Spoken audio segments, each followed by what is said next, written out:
Hi, I'm videotaping Sonny here at the Little River Canyon on June the 10th, 2023. And I simply want to say that I want Sonny to just say something for us. And I'd like to add the fact that, Sonny, ain't much change down here in the South. It's Klan country. They're just killing white folks for money now. True. Go ahead and take it away. Well, just like, the chief just said, here in the South, the Ku Klux Klan, everybody thinks they're gone. No, they're not. They don't wear their white sheets and stuff anymore. They dress normal, trying to disguise what they're doing. Black gowns. Black gowns, I said, You get what black gowns means, what, Sonny? Death's what it is in black people. Well, look, I refer to judicial robes when they're signed. They drop the white. Good point. See good that? Point, good point. Yeah, I didn't see that. I mean, when they're signing an illegal $5 million extortion scheme against an innocent American white female, why? Why would they do it, Sonny? They're thieves. That's all you can say about them. Just get to the point. Don't beat around it. They're thieves. They want what they can't have, and they're going to try to get it any way they can. They want something for nothing. That's it. That's it, brother. That is it. But like I was talking about the Ku Klux Klan, I wouldn't say that they don't know about Miss Eugene, what's going on, thanks to the sheriff and the vice president of the bank. Because how many people does the sheriff come in contact with? Drinking that moonshine, homemade he ain't supposed to have, but he does. Which, I mean, it's dangerous for Miss Eugene. She's 83 years old. Who has she ever hurt? That's their intention. They have threatened her life. They've tampered with her car. Mm-hmm. Ask her. They've tampered with the braking system on her car and mine in the exact same fashion. They're pulling all the tricks, just like they did in the Ku Klux Klan era. The Ku Klux Klan, you can Google that and read about it on Wikipedia, but you can read about them on Wikipedia, and you realize that they were at their height of membership in the 1920s. Yep, they were.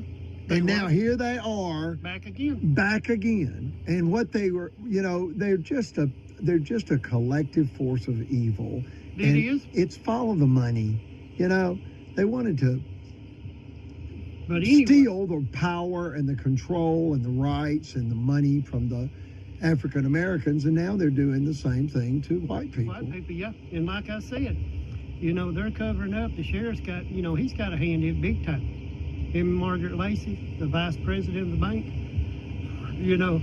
they're getting everything in this, but in the South, besides the Ku Klux Klan, we got something going for us with Miss Eugenia and the chief's brother, Miss Donna's brother, and your other sister, is that Miss Rita? Well, close. It's Victoria. Victoria, excuse me. I'll get her name corrected. Lives in California. And the brother, he's the lead guitar picker for the Leonard Skinner band, But it's the Leonard Skinner family chapel of people, Christian people. Yeah, that's Miss Eugene's son. What you're saying is that that Miss Eugenia, being the mother to Leonard Skinner's lead guitarist Damon Johnson. Yes, sir. That makes us the Leonard Skinner Christian family. That's true. And we've been attacked by Marshall County. And really, it's America versus Marshall County now.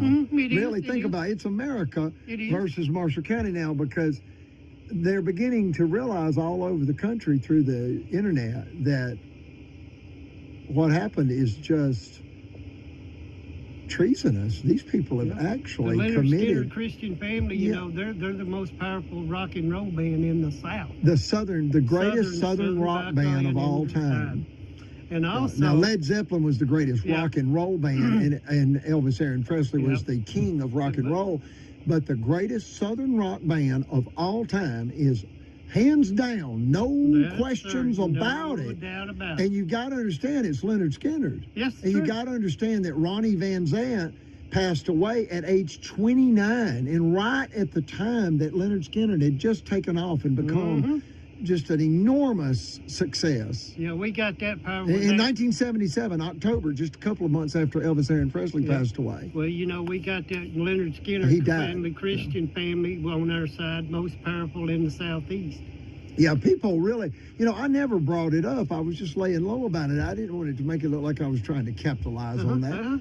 A lady said, "Are you kidding me? These people are trying to kill your mother, and your brother is the lead guitarist for Leonard Skinner, and you don't want people to know? What are you thinking? Let them know before they kill your mother." And I was like, wow, well, you're right. Let them know the truth. Yeah, we got that in the South with Leonard Skinner, you know, and the lead guitar picker, but we got power with them in the South, all over the South, Southeast.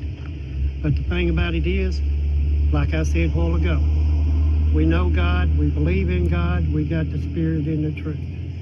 We got God working on our side for Miss Eugenia. Because she's an 83-year-old lady. They're threatening her with everything they can. My chief just said that with her brake system, they tried to sabotage her. Sexually assaulted her youngest son, trying to scare him off the property so the sheriff could give Miss Eugenia's $1 million property to Margaret Lacey. All of this violence started. $5 million didn't work, then they tried $1 million. That's right. When $5 million didn't work, they're back for $1 million. They couldn't steal $5 million in cash, so they're trying to steal $1 million in land. And Margaret joined in on it when the Supreme Court ruling was released, April 15, 2011. She gave away all of Miss Eugenia's money. And what happened is, right before the sheriff was elected, he went down there and asked Margaret, what's the deal with this $40,000? I mean, Miss Eugenia ended up with zero restitution after the attorney for the county, the district attorney, Steve Marshall, said that she would get justice. And then she went to see him in his office and said, "Steve, you promised me justice. How is this justice?" Well, it was a crime. It was. You know, we had two lawyers tell us, the district attorney's office committed a felony. It's not legally possible to award the victim zero restitution in a $40,000 first-degree theft. And you've convicted the thief, and you award the county $2,800 in fines, but you award the victim zero? And then one person said, "But that's hard to collect." It doesn't matter. You still should have put in the court record that he owed the money he stole. It shows a pattern. It does. Of them condoning the violence. And what that does, folks, it sets a dangerous precedent. Dangerous precedent. The sheriff and the vice president of the bank didn't realize it was pointing right back at them. Oh, no, they think they can just do anything. They're above the law. They're God. They're just, mocking the Lord, using the Lord's name in vain. The law doesn't apply. They are the law. They're just criminally insane. Yep, that's true. And you know what drove them insane, don't you, Sonny? Well, really, not being able to get all they wanted.